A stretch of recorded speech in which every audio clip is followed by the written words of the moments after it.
The live TV, सच सबसे आगे।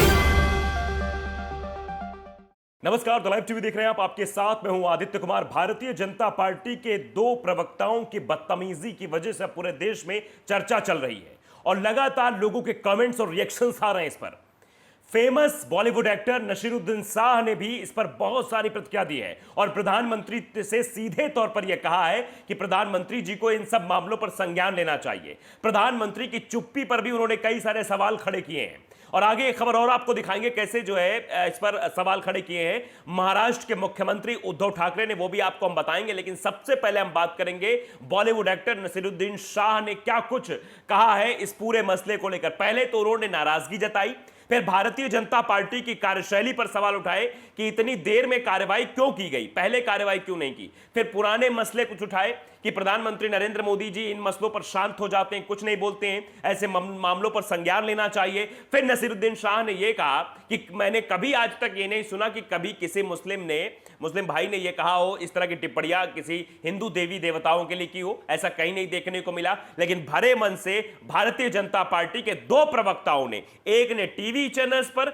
दूसरे ने सोशल मीडिया के माध्यम से पैगंबर साहब के बारे में इस तरह की भाषा का इस्तेमाल किया है। यह सीधे तौर पर उन्होंने कहा है। तो जो खबर भी हम बता दें आपको, नसीरुद्दीन शाह ने सीधे तौर पर कहा है कि पीएम को आगे नफरत के जहर को रोकना चाहिए। जो नफरत का ये वायरस फैलाया जा रहा है, जो जहर फैलाया जा रहा है, उसको रोकने के लिए प्रधानमंत्री नरेंद्र मोदी को सामने आना चाहिए। यह बात भी नसीरुद्दीन शाह ने सीधे तौर पर कही है। उन्होंने कहा कि नुपुर शर्मा माफी भले ही मांग चुकी है, लेकिन उनकी माफी मांगने से कुछ नहीं हो जाएगा। इसको सीधे तौर पर पाखंड बताया है नसीरुद्दीन शाह ने।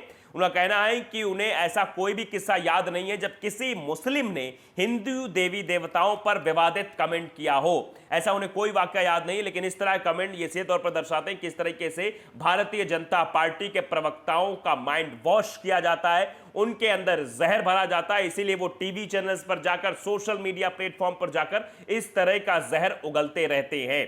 यह बात सीधे तौर पर कही है। और कार्रवाई देखिए कब की गई। नसीरुद्दीन शाह का भी यही कहना था, कार्रवाई कब की गई? जब अरब देशों ने हल्ला बोल दिया था, सोशल मीडिया पर ट्रेंड चला दिया था, सामानों का बहिष्कार करना शुरू कर दिया था, प्रधानमंत्री की फोटो जूते की छाप के साथ जगह जगह लगाई जा रही थी, कूड़ेदान के पास लगाई जा रही थी, शौचालय के पास लगाई जा रही थी, तब यह कार्रवाई की गई। इससे भी यह संदेश जाता है कि अगर भारतीय जनता पार्टी को तनिक भी गुरेज होता है या तनिक भी ऐसा लगता है कि हमने गलत किया है, तो तुरंत ही भारतीय जनता पार्टी की तरफ से कार्रवाई हो जाती और तुरंत ही भारत सरकार की तरफ से कार्रवाई हो जाती। लेकिन ऐसा कुछ भी देखने को नहीं मिला है। इसी बात को लेकर नसीरुद्दीन शाह ने कहा है, उन्होंने एक टीवी चैनल को इंटरव्यू देते हुए कहा कि मैं प्रधानमंत्री से अनुरोध करना चाहूंगा कि वो इन लोगों को थोड़ी अच्छी समझ दें। सीधे तौर पर कहा है कि थोड़ा अच्छी समझ इन लोगों को दें।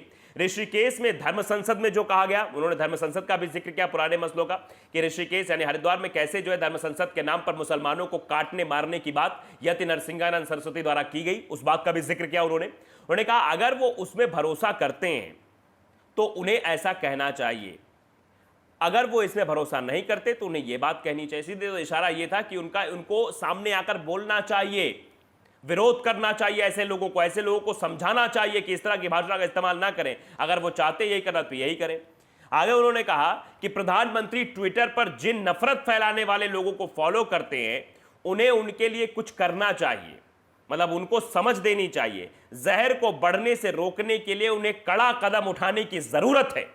सीधे तौर पर एक नसीहत दी है कि अगर देश में नफरत को रोकना है तो प्रधानमंत्री नरेंद्र मोदी को स्वयं सामने आना पड़ेगा और ऐसे नफरती लोगों को जो फॉलो करते हैं उनको भी बंद करना पड़ेगा और उनको समझाना पड़ेगा। नसीरुद्दीन शाह ने यह भी कहा कि मोदी सरकार ने जो कार्रवाई की है बहुत कम है और बहुत देर से की गई है, बहुत कम है। जो भी ये कार्रवाई की गई है बिल्कुल नगण्य है, शून्य है ये, और बहुत देर से कार्रवाई की गई। इसके अलावा उन्होंने कहा कि एक दिन लोगों में अच्छी समझ आएगी और मुसलमानों के खिलाफ नफरत खत्म होगी। लेकिन नफरत कब खत्म होगी? जब देश के सर्वे सर्वा सामने आकर इन बातों का खंडन करेंगे और इस पर कड़ा एक्शन लेंगे। आपने देखा पहले बांग्लादेश की तरफ से भी, बांग्लादेश की जो आवामी लीग पार्टी है, वहां के प्रवक्ता ने सीधे तौर पर कहा कि भारत को सोचना चाहिए इस मसले पर, क्योंकि हमारे यहाँ कभी भी ऐसी धार्मिक कट्टरपंथी की बात होती है तो हम इस पर जो है जीरो टॉलरेंस की नीति अपनाते हैं, लेकिन भारत नहीं अपनाता। ये सवाल खड़े किए गए थे। तो बांग्लादेश हो गया। अब उसके बाद नसीरुद्दीन शाह भी कह रहे हैं कि भारत को भी शायद जीरो टॉलरेंस पे काम करना चाहिए। इशारों में उन्होंने बहुत बातें कही हैं। फिर नुपुर शर्मा के बयान पर जो माफी मांगी थी वो भी हमने आपको दिखाया था, कैसे गिड़गिड़ा कर ट्वीट किया गया था, फेसबुक पर लिखा गया था कि हमसे मतलब हमने किसी की धार्मिक भावनाओं को आहत नहीं पहुंचाया, ये नहीं वो नहीं, ऐसी ऐसी बातें कही गई है। तो उस पर उन्होंने कहा कि पूरी तरीके से यह पाखंड है, यह पाखंड में आता है जो किया गया है नुपुर शर्मा के द्वारा। उन्हें ऐसा कोई भी किस्सा याद नहीं है, वो सदैव कहते हैं कि उन्हें कोई किस्सा याद नहीं है जब किसी मुस्लिम ने हिंदू देवी देवताओं पर विवादित कमेंट किया हो। और साथ ही साथ उन्होंने ये भी कहा कि जो धमकी मिल रही नुपुर शर्मा को वो भी गलत, उसकी उन्होंने निंदा की है। और उन्होंने एक अन्य सवाल में कहा कि आज आलम यह है कि यदि कोई मुस्लिम अपने अधिकार की बात करता है तो उस पर निशाना साधा जाता है। आखिर हम हर किसी को भारतीय की तरह क्यों नहीं देखते? एक बहुत बड़ी बात नसीरुद्दीन शाह ने कही है कि हम सबको भारतीय की नजरों से क्यों नहीं देखते, और उसमें हिंदू मुसलमान कहां से आ जाता है, यह बात भी उन्होंने खड़ी करने की कोशिश की है। वो कहते हैं कि अगर आप शांति और एकता की बात करते हैं तो आपको 1 साल के लिए जेल में डाल दिया जाएगा। वहीं अगर कोई नरसंहार की बात करे तो मामूली सजा दी जाएगी। नरसंहार की बात किसने की थी? यति नरसिंहानंद सरस्वती ने, काली चरण ने, वो जो वसीम रिजवी जो त्यागी में एक्सचेंज हो गए उन्होंने। ये दोहरे मापदंड की तरह है, सीधे नसीरुद्दीन शाह ने कहा, ये दोहरे मापदंड की तरह है जो जॉर्ज ऑरवेल के उपन्यास 1984 में दिखाई गई दोहरी सोच को दर्शाता है। किताब का जिक्र भी किया उन्होंने कि ये उसी सोच को दर्शाता है। ये दोहरा मापदंड है हिंदू मुसलमान करके कि जो मुसलमानों के बारे में अभद्र टिप्पणी करे पहले तो उस पर कार्रवाई नहीं होगी, और कार्रवाई होगी तो छोटी कार्रवाई होगी, और कोई मुसलमान अपने हक की बात करेगा तो उसको जेल में ठूस दिया जाएगा। ये सब चीजें की जा रही है। चलिए अब दूसरी खबर की बात कर लेते हैं। उद्धव ठाकरे ने भी सवाल खड़े किए कि किस तरीके से देश में जो है नफरत फैलाई जा रही है। नुपुर शर्मा विवाद पर उद्धव ठाकरे ने कहा है कि जब गलती बीजेपी ने की है तो देश इस पर माफी क्यों मांगे। ये बड़ा सवाल खड़ा गया कि देश आखिरकार इस पर माफी क्यों मांगे जब सब चीजें उनकी तरफ से की गई हैं। यानी एक शख्स ने की है तो एक शख्स माफी मांगेगा, वो माफी मांगेंगे, पूरा देश माफी क्यों मांगे। उद्धव ठाकरे ने कहा कि हम इतने खोखले हिंदू समर्थक नहीं हैं, हम आपसे हिंदुत्व सीखें। उन्होंने बीजेपी को चैलेंज देते हुए कहा कि हिम्मत है तो कश्मीर में जाकर हनुमान चालीसा का पाठ करें, कश्मीरी पंडितों की रक्षा करें। उन्होंने कहा कि मोहन भागवत की निभाई गई भूमिका अच्छी है, हर मस्जिद के नीचे शिवलिंग खोजने की जरूरत नहीं है, बीच में किसी का भोंगा बज रहा है, किसी के हनुमान चालीसा शुरू हो गई है। सीधे तौर पे कहा कि उन्होंने कहा मैं उद्धव ठाकरे हूं, बाला साहब मेरे नाम के आगे हैं, इसलिए आप यहां आए। उन्होंने कहा कि कोर्ट के आदेश के बाद आज राम मंदिर खड़ा है। उद्धव बोले कि हमारा हिंदुत्व राष्ट्रवाद है, अगर हम अपना संयम खो दें तो आपकी भाषा की आलोचना कर सकते हैं।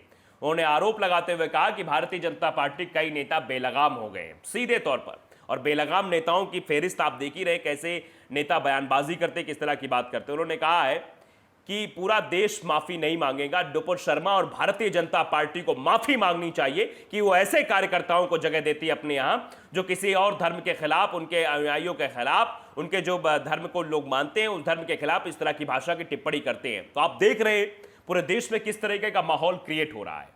हर जगह से सवाल उठाए जा रहे हैं। बांग्लादेश सवाल उठा रहा है, पड़ोसी देशों से रिश्ते भी खराब हो रहे हैं, और अरब देशों से रिश्ते तो खराब ही हो रहे हैं। आप कतर की हालत देख लीजिए, अन्य जगहों पर जहां शिष्टमंडल पहुंचता है बातचीत करने के लिए, उपराष्ट्रपति के साथ डिनर कैंसिल हो जाता है। बहुत सारी चीजें हो रही हैं, इससे देश की फजीहत हो रही है। और इतनी लेट में जो कार्रवाई की गई, जैसा नसीरुद्दीन शाह ने बात उठाई कि इतनी लेट में जो कार्रवाई की गई, ये अपने आप में दर्शाती है कि बीजेपी कार्रवाई करना ही नहीं चाहती थी। अगर अरब देशों का दबाव ना होता तो भारतीय जनता पार्टी की तरफ से कार्रवाई नहीं की जाती ऐसे लोगों पर। तो अपने आप में बड़ा सवाल है कि आखिरकार ऐसा क्यों है कि इन लोगों पर कार्रवाई नहीं की जाती है, और जो नफरत फैलाने का काम करते हैं, जो मुसलमानों को मारने काटने की बात करते हैं, उनके ऊपर कार्रवाई नहीं होती है तो नगण्य मात्र नाम पर होती है। और जो लोग अपने अधिकार की बात करने लगते हैं उनको जेल में ठूस दिया जाता है, सालों साल वो जेल में रहते हैं। और एक बात बहुत अच्छी कही उन्होंने नसीरुद्दीन शाह ने सीधे तौर पर कि देखिए कि कैसे देश में दोहरा मापदंड अपनाया जा रहा है, लोगों को भारतीय नहीं हिंदू मुसलमान समझा जा रहा है। तो द लाइव टीवी अगर आपने सब्सक्राइब नहीं किया सब्सक्राइब जरूर करिए, बेल आइकन दबाइए ताकि सच खबर आप तक पहुंचती रहे। नमस्कार। द लाइव टीवी, सच सबसे आगे।